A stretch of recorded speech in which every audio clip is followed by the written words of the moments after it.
ওমানের শ্রমবাজার এবং প্রবাসী কর্মীদের জন্য এটি একটি বড় খবর। সাম্প্রতিক তথ্যানুযায়ী ওমান সরকার তাদের শ্রম আইন লঙ্ঘন এবং অবৈধভাবে বসবাসের কারণে বিপুল সংখ্যক প্রবাসীকে কালো তালিকাভুক্ত বা ব্ল্যাকলিস্টেড করেছে। এই পরিস্থিতির মূল কারণ এবং এর প্রভাবগুলো নিচে সহজভাবে তুলে ধরা হলো।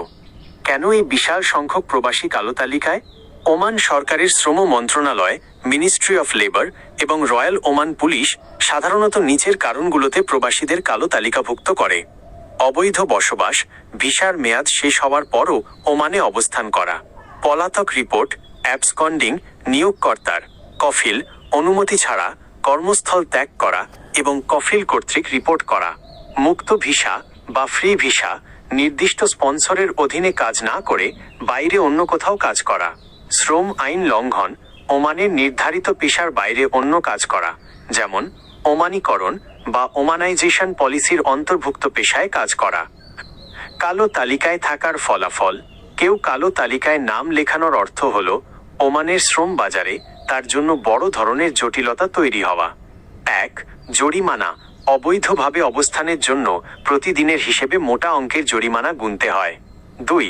ডিপোর্টেশন, বহিষ্কার, ধরা পড়লে নিজ দেশে পাঠিয়ে দেওয়া হয়। 3.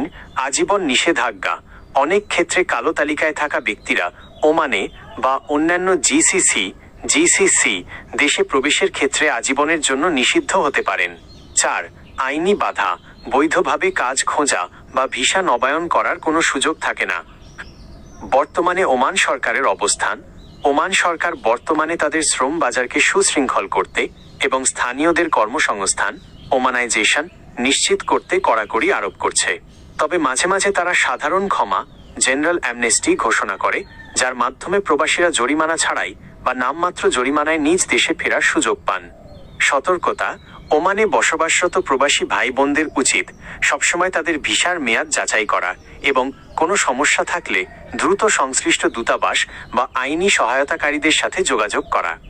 আপনি কি এই বিষয়ে আরও বিস্তারিত কিছু জানতে চান, যেমন কিভাবে নিজের স্ট্যাটাস চেক করতে হয় বা কোনো নির্দিষ্ট সমস্যার সমাধান?